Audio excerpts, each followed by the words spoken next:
बिस्मिल्लाहिर्रहमानिर्रहीम। अस्सलामु अलैकुम वरहमतुल्लाहि वबरकात। अल्लाह के नाम से शुरू जो बड़ा मेहरबान और निहायत रहम करने वाला है। जी न्यूज़ लगता है आजकल हिंदुत्व की दलाली में बिजी है, क्योंकि रोजगार का मुद्दा, जीडीपी का मुद्दा, देश के गिर रहे अर्थव्यवस्था का मुद्दा को छोड़कर उसके पिछला हर डिबेट आप देखिएगा वो हिंदू वर्सेस मुसलमान है। और इस बार वो जो डिबेट में हर बार अंकुर आर्य को बुला रहा है और उसका अंकुर आर्य और जी न्यूज़ का ये प्रोपेगेंडा चल रहा है कि मुसलमान ने ही दिल्ली रेड कराया, मुसलमान ने ही बेंगलुरु में आगजनी की, या मुसलमान ही दंगा करते हैं और इनका धार्मिक किताब इनको ये सब सिखाता है। तो इन्होंने कोई पुस्तक भी लिखी है दिल्ली राइट के नाम पर, जिन्होंने इस पर कहा कि ये धार्मिक दंगा था, पूरा प्रेपरेट करके मुसलमानों ने ये दंगा किया था। हालांकि एक पढ़ा लिखा हिंदू, चाहे वो सनातनी हो चाहे जो भी हो, वो भी ये जानता है कि दिल्ली दंगा किसने कराया था। मुसलमानों ने दिल्ली में कोई हमला वमला नहीं किया, ना ही मुसलमानों ने बेंगलोर में किया। पहले मैं दिल्ली दंगे पर आता हूं, फिर मैं बेंगलोर दंगा और स्वीडन के दंगे पर थोड़ी सी बात करूंगा। दिल्ली दंगा, जब शाहीन बाग का जमड़ा पूरा वहां पर पड़ा हुआ था, तो परवेश वर्मा ने क्या कहा? उसने हिंदुओं को उकसाया कि ये लोग आपकी मां और बहनों का बलात्कार करेंगे। झूठ। फिर कपिल मिश्रा ने धमकी दी 3 दिन पहले कि अगर डोनाल्ड ट्रंप के जाने तक तो हम लोग खामोश है, अगर 3 दिन के अंदर अंदर शाहीन बाग खाली नहीं किया गया तो फिर वो जो करेगा, यानी उसने सीधा धमकी दी कि वो पूरे दिल्ली को जला के राख कर देगा। उसके बाद रागिनी तिवारी 3 दिन बाद रोड में आकर पूरे रोड को ब्लॉक करके अपने लोगों के साथ मिलकर पथराव करती है। कपिल मिश्रा ईंट जमा करवाकर मुसलमानों पर पथराव करता है। एक मुसलमानों को लोग घेर घेर कर उसको मौत के घाट उतार देते हैं, उसको अपाहिज कर देते हैं। उसके बाद लगातार ये गंदगी फैलती रहती है। लोगों की वीडियो सामने आती है जहां पर एक नन मुस्लिम सनातनी आतंकवादी वो पत्थर लेकर वीडियो उठाकर कह रहा है कि पत्थर मारो इनको जान से मारो। फिर वही एक बंदा चिल्लाते हुए लोगों को दिखता है जो साफ साफ चिल्ला रहा है, और वो एक सनातनी है, एक नन मुस्लिम, एक हिंदू है जो वहां पर दंगा कर रहा है। इसके अलावा एक हिंदू मुखर होकर कहता है, हिंदुत्व का एक इंसान मुखर होकर कहता है कि मैंने ही दंगा किया, मैंने ही मस्जिद में आग लगाई, मैंने ही मज़ारों को जलाया, जो करना है कर लो। इसके बावजूद भी 6 से 7 मस्जिदें जलाई गई, 6 से 7 मज़ारें जलाई गई, मस्जिद के ऊपर चढ़कर भगवा रंग को फहरा दिया गया, मुसलमानों के घर को जलाए गए। मुस्लिम महिलाएं इनके आंसू को देखिए कि किस तरीके से रो रही है, बिलख रही, क्योंकि रातों रात जब ये घर छोड़कर भागी, जब राम नाम के जो गुंडे जो श्री राम के नाम लेकर रेप भी करते हैं, बलात्कार भी करते हैं और दंगे भी करते हैं, जब वो पागल भीड़ इनके घर की तरफ बढ़ी और ये वहां से भाग कर निकल गई, सुबह जब आई तो इनका घर पूरी तरीके से जला हुआ था। रो रो कर इनका बुरा हाल है। कौन देगा इनको इंसाफ? किसने जलाया इनका घर? भगवदारी हिंदुत्व आतंकवादियों ने जलाया। इस मुस्लिम घराना को देखिए जिनके घर में रखा हुआ पैसा तक जल गया, कुछ नहीं बचा इनके पास। ऐसे हजारों मुस्लिमों के घर जला दिए गए, हजारों दुकानों को फूंक दिया गया, नाम देख देख कर घर को जलाया गया।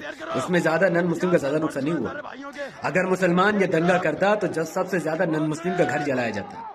अगर मुसलमान ये दंगा करता तो मंदिर तोड़े जाते, लेकिन हकीकत में ऐसा कुछ हो ही नहीं है, क्योंकि मुसलमानों का अब तक कोई भी दंगाई ग्रुप नहीं है, बल्कि दंगाई ग्रुप भगवदारी हिंदुत्व के पास है।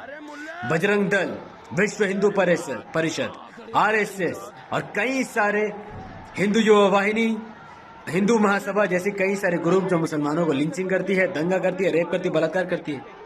और यहां पर यह साबित करे कि मुसलमान दंगा करता है, इससे बड़ा महाझूठ कोई हो ही नहीं सकता। जब एक तरफा एक कौम मुसलमान पर अटैक कर देती है बिना किसी वजह से, तो मुसलमान को अपने बचाव के लिए कुछ तो करना पड़ेगा। श्री राम के नाम की वो जो पागल भीड़ है जो लिंचिंग कर देती है, जो मुसलमानों को मौत के घाट उतार देती है, उसको तो रोकने के लिए कुछ तो करना पड़ेगा। तो कई बार मुसलमान हथियार उठा लेते हैं उनसे लड़ने के लिए, अपने घर परिवार को बचाने के लिए।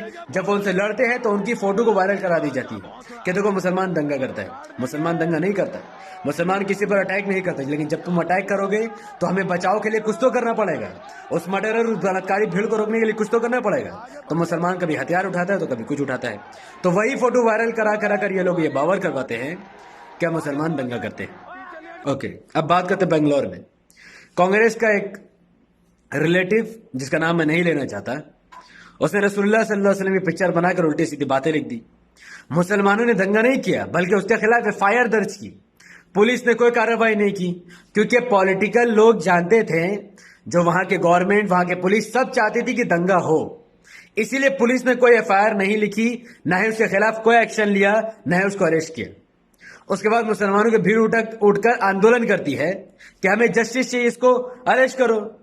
उसी भीड़ में पॉलिटिकल गुंडे घुसकर घर जला देते हैं और उल्टे सीधे काम करते हैं। लेकिन ये मुसलमानों को बदनाम करने की एक पूरा मिशन चलाते हैं कि पहले इनके धर्म के खिलाफ उल्टी सीधी बातें बोलो, फिर नासमझ मुसलमान रोड में आ जाते हैं और समझदार मुसलमान एफआईआर करते हैं। फिर जब दोनों तरफ से काम नहीं बनता, ये दोनों मर्ज हो जाते हैं और जब कोई आंदोलन करते हैं तो इन्हीं के कुत्ते, पॉलिटिकल कुत्ते बीच में घुसकर घर जला देते हैं। स्वीडन में कुछ ऐसे ही हुआ। स्वीडन में भी कुरान को जलाया गया। हालांकि किसी को भी अधिकार नहीं कि किसी के धार्मिक ग्रंथ को जला दिया जाए। अगर आपको कुछ बुरा लगता है तो आप डिबेट करो, अब बात करो, लेकिन ऐसा नहीं हुआ। लेकिन जब लोगों ने कार्रवाई के नाम पर कुछ नहीं हुआ तो लोग भीड़ पर आ गए। तो भीड़ में जो लोग आग लगा रहे हैं या दंगा कर रहे हैं वो मुसलमान नहीं है, वो पॉलिटिकल गूंस हैं। ये सब कुछ क्यों होता है? जब आपको किसी की सरकार गिरानी हो तो आप आतंकवादी हमला करा दो, जैसे पुलवामा अटैक। जब आपको किसी की सरकार बचानी हो तो फिर आतंकवादी हमला कर दो, जैसे पुलवामा अटैक।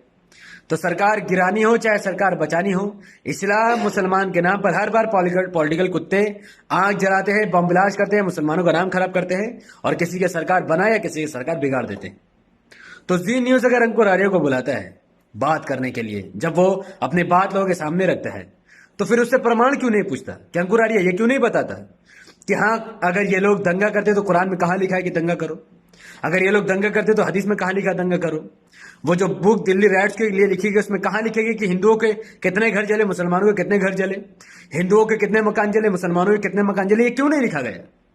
क्योंकि बात एक तरफा हो रही है, कार्रवाई एक तरफा हो रही है, पूरा ढांचा ही एक तरफा तैयार किया जा रहा है ताकि मुसलमानों को बदनाम किया जाए। इकोनॉमी का मुद्दा, जीडीपी का मुद्दा, नौकरी का मुद्दा, सब कुछ धराशायी कर दो और एक तरफा हिंदू मुस्लिम का मुद्दा बनाकर पब्लिक को बेवकूफ बना दो। ये कौम तो है ही बेवकूफ जो ऐसी घटिया सरकार चुनती है, तो इससे उम्मीद क्या कर सकते हैं? फिर भी अगर अंकुर आर्य को अपने बात में इतना ही घमंड है तो वो आके 1 to 1 डिबेट कर ले। उसका चैनल सत्य सनातन, लाखों फॉलोवर हो सकते हैं, लेकिन इसका मतलब ये नहीं कि वो सच बोलता है। उसका फॉलोवर सिर्फ और सिर्फ उसके चाहने वाले लोग, उसके धर्म के चाहने वाले लोग हैं।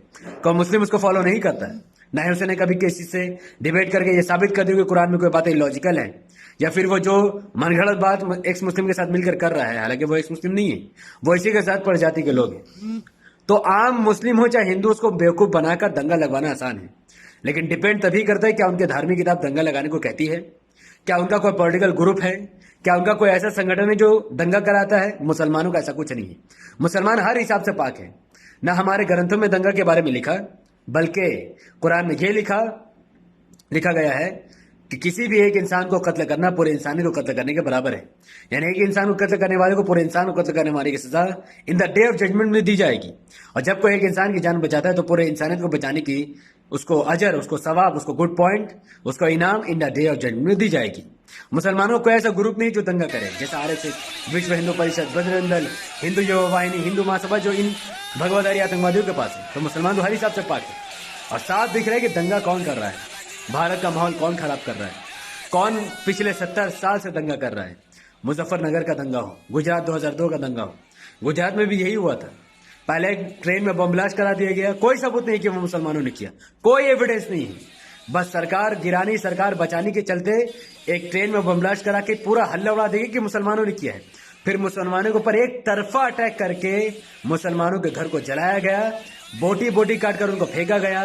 एक 13 साल की लड़की के साथ 18 भगवदारी हिंदुत्व आतंकवादियों ने उसके साथ रेप किया। एक मुस्लिम औरत जिसके पेट में बच्चा था, उसके पेट में तलवार घुसाकर उस बच्चे को निकालकर तलवार की नोक में रखकर जय श्री राम का नारा लगाकर इन लोगों ने अपना धर्म का प्रचार किया। ऐसा घटिया घिनौना इनका मजहब, इनका धर्म है। मैं साफ साफ कहता हूं कि दंगा का, टेररिस्ट का कोई धर्म नहीं होता, लेकिन यस, इसका कोई ना कोई संगठन या मजहब है जो कि इन भगवदारी हिंदुत्व आतंकवादियों का मजहब है, जो हमेशा हमेशा मुसलमानों के खिलाफ दंगे और कार्रवाई करता है। 70 साल से मुसलमानों ने कभी दंगा नहीं किया। अब एक गांव का रिपोर्ट नहीं दे सकते जहां पर मुसलमानों ने दंगा करके हिंदुओं को खत्म कर दिया, क्योंकि ये सब इस्लाम के खिलाफ है। इस्लाम हमें ये सब कुछ सिखाता ही नहीं है। इस्लाम हमें सिखाता है पड़ोसी की रक्षा करना। रसूलुल्लाह सल्लल्लाहु अलैहि वसल्लम साफ साफ फरमाते हैं, जिसका पड़ोसी भूखा सोए वो हमें से नहीं है, जो अपने पड़ोसी को तकलीफ दे वो हमें से नहीं है, जो अपने पड़ोसी को परेशान करे वो मुसलमान ही नहीं है, वो मोमिन ही नहीं है।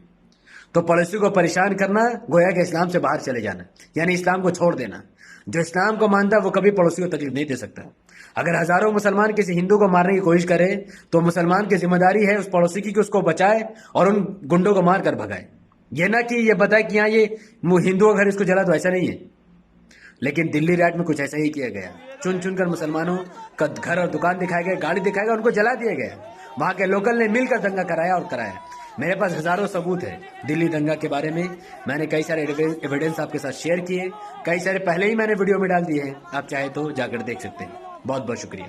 अस्सलाम वालेकुम रहमतुल्लाहि व बरकातहू। अल्लाह के सलाम तेरे रहमत बरकात। आप तमाम भाई और बहनों पर हो, मैं अल्लाह भी पीस अपॉन अस।